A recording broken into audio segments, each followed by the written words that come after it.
Good morning, those in Zambia and in Barotseland. Today is not a very good day for Barotseland, not a good day for Barotseland at all, because yesterday there's something that is historic which happened in Barotseland. And this that has happened in Barotseland will change Barotseland forever.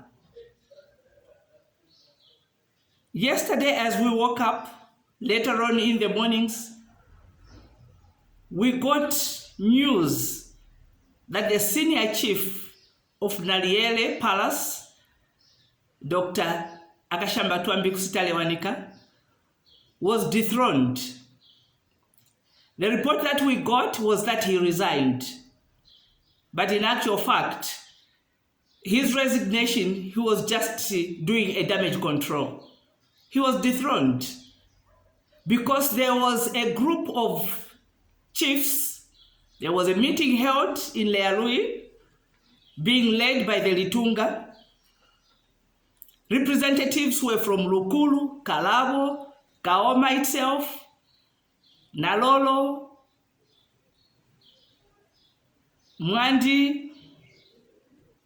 18 representatives sat and resolved to dethrone the senior chief, Akashamba Twambikusi. So his resignation was just him doing some damage control. Why do I say that this has changed Barotseland and that history has been recorded? It's because what we have realized, the question that we asked was, why did he resign? Why was he dethroned? Was it because he decided to stand with the people of Barotseland? Or what was the reason? Was it because he differed with the rest of Namuso Palace? Did he differ with them? That they decided to dethrone him? Because after all, they are the same ones who had enthroned him. They knew who he was, they know his stand, they know his political stance, and even his stand on Barotseland. It's well known, he doesn't hide that fact. But why would they dethrone him after just a few months of sitting in the palace, 10 or 11 months? And according to the Ngambela, his report was that he broke laws that when he was being inducted, things were explained to him clearly, but he broke them. Now, the question that begs is, Dr. Akashamba is the son of a Litunga. He's a man who was born and bred in royalship. He grew up there. His father was the Litunga. So which laws did he break that he didn't know? Because he grew up there. That is part and parcel of him. What laws did he break? You know, the most curious thing about the so-called lazy laws is that nobody knows them. Nobody knows them. They are not in the public arena for our consumption. They are not. So nobody knows them. The only people who know those laws are the ones who will use them as and when they wish, when it suits them, to benefit them. Now, I want to say something, and I would like you, people of Barotseland and people of Zambia, to hear me very clearly. Hear me very clearly. What has come to our attention is that the Namuso royal establishment, the Barotse royal establishment, is a dictatorial establishment. Because what is a dictator? Let's get the definition of a dictator so that we can understand this matter clearly.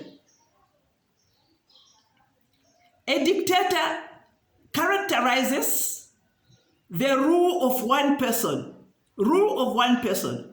or a small group of people coming together. And these people have no checks or balances. You can't question what they do. You cannot criticize what they do because they are above the law. They are above the law. But at the same time, they will show benevolence, which is kindness, and pretend to like people or to like their subjects. Meanwhile, they are in power just to make sure that they benefit themselves. That is the revelation that I have had this morning. That the whole time we have been looking at Zambia and thinking that Zambia is the enemy. Zambia is not the enemy. Zambia is not the enemy. Zambia, rather, on the other hand, was trying to get us out of those clutches. But you see, the devil is a liar. He will lie to you and put a veil on your faces. And you will think you are following the right thing when you are actually following the wrong thing. We have always, we always accuse Zambia of marginalizing us. We are underdeveloped. We are not looked at. We don't have jobs. Our children have no jobs. They don't go to college properly. You know the reason why? It's because of this dictatorial government that is in place in Barotseland. The royal Barotseland government that is in place, it's dictatorial. Only there to benefit themselves. Because you ask the question, why would they dethrone their own after they enthroned him? It's because he differed with them. It's because, you see, you can only do so much bad when your cup is full. The Bible says when the cup is full, it spills over. When it spills over, God will expose you and expose your tendencies.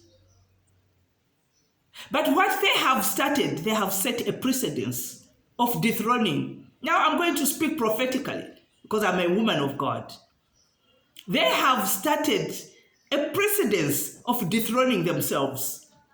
Whatever reason they dethroned Dr. Akashamba for, it will be found in another chief. And he or she will be dethroned. Until they get to the last one, they'll be doing it themselves. Nobody will do it for them. It's them who have started it, and they'll continue to do it. They'll continue to do it because the time has come. When the wind of change comes, you can't stop it. You cannot stop the wind of change. You can think you are very powerful, but you see, for you to be a king, you have to have subjects. You have to have subjects for you to be a king. For you to be a president, you've got to have the electorate, those who elect you and put you in office. Without those, you cannot be president. Without subjects, you cannot be a king. Now, therefore, it means the power ultimately lies with the subjects and lies with the electorates. When you look at Zambia, President Edgar Chagwa thought he was the ultimate authority until the people of Zambia decided to diselect him. He was out of office, just like that.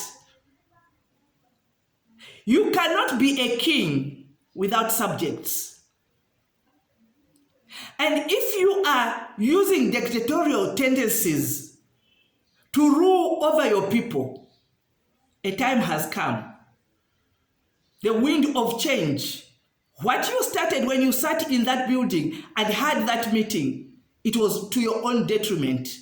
I'm speaking prophetically. God cannot be mocked. God cannot be mocked. The subjects that you preside over are the people of God. God sees their cries. God sees their tears. God hears their heaves of sighs of being weak, not knowing what to do anymore. Because people are starving, people are suffering, they are impoverished. And yet, they have somebody who is ruling over them, who pretends to love them but does not love them in essence. God cannot be mocked. Every Sunday you go to church and you are praying. God cannot be mocked. When the time to change has come, it has come. And this, it has started. From the time that you sat and had that meeting, it has started.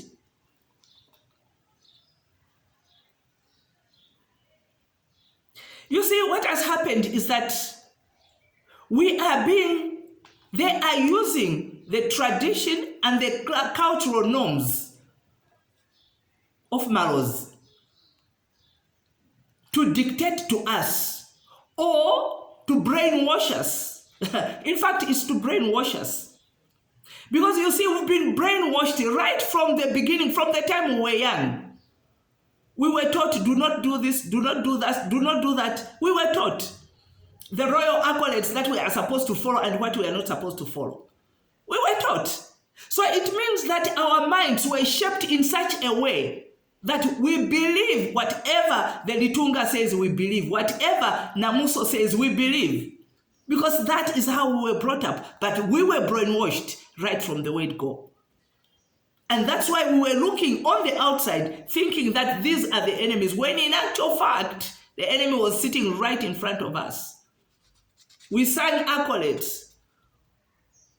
We submitted under your rulership and under your headship. Somebody coined it yesterday. It was very interesting. Somebody said, you know, it's like a demon. That no matter what you are thinking, once that royal drum is beat, you start running around looking for your musisi, start running around looking for your siziva and your lishushu, and you start dancing. Somebody said it's like a demon. Well, whatever it was, it is broken now. It is broken now. Because we have realized what is going on. We've been brainwashed, and we are being used as people. Every time you say, we are working very well with the government of the Republic of Zambia. So if you are working very well with them, why is it that your subjects are complaining? Because if you are working well and things are good, it's supposed to trickle down to the people so that it's a win-win for everybody. But oh no, it's not. Because you are dictators. Because you are above the law. There are no checks and balances on you. Then Gabriel was talking about Milao, that Dr. Akashamba Tobik Stalia Wanika has broken laws. Which laws? Which laws? Honorable Gabriel, which laws? The ones that are not in the public arena, we don't even know what those laws are. Why are you hiding them? Bring them out in the open so that we know not to break those laws. But if you don't bring them out in the open, then we just take it. We take it. That is a lie. There are no laws. Those are laws, would-be laws that you just come up with to suit yourselves for your own benefit. Which laws? What kind of laws are these which do not change? Things change. Times change. The only thing that remains constant is God himself. He's the one who doesn't change because he is the same yesterday, today, and forever. As for man, changes. Laws change. The way people live changes. We are now doing podcasts. We are using phones. These things were not there 100 years ago when you are talking about those Milao and those laws that you are talking about. Things have got to change.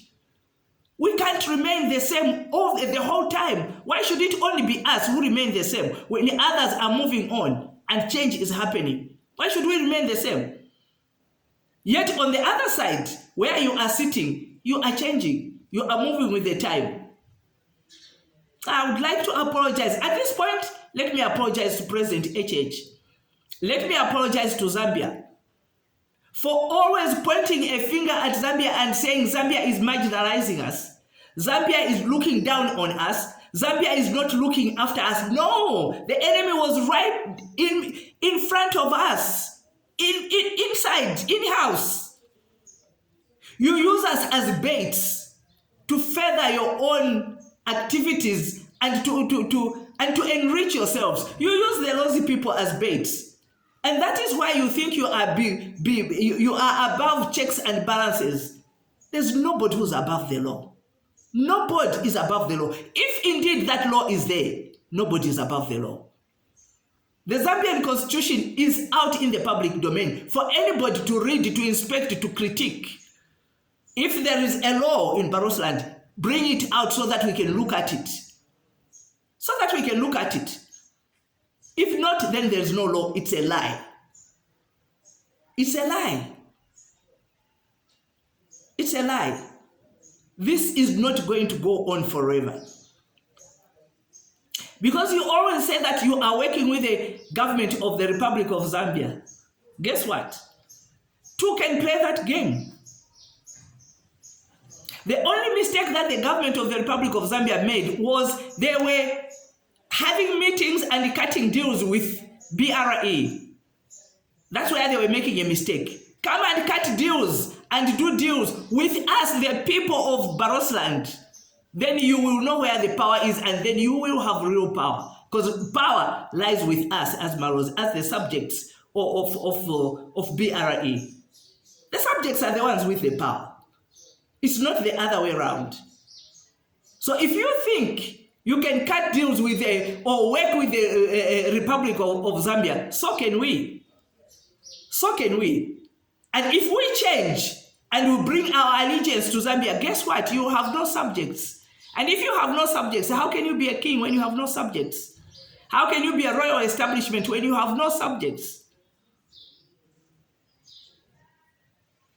The wind of change is happening. The wind of change is happening. When the Ngabera sits there and gives a statement to say that his royal chief, one of his senior chiefs, has dethroned himself after they are the ones that had put him in that position. If he can be dethroned, so can all of you. From the Ndunas, they can be dethroned. The chiefs can be dethroned. The Ngabera can be dethroned. Including the Lituga himself, he can be dethroned. It's a precedence that you have set yourselves. And when it happens, you'll be doing it to yourselves. Nobody else will do it to you. You'll do it to yourselves. Because you have set that precedence. History has been written. History has been written. Because Dr. Akashabatwa Bixi Taliwanika decided to stand with the people of Barotseland. And because of that, he was dethroned. Thank you very much for listening. Until next time, this has been Madam Sylvia Namangonawa, President for Liberty Democratic Party. May God bless you.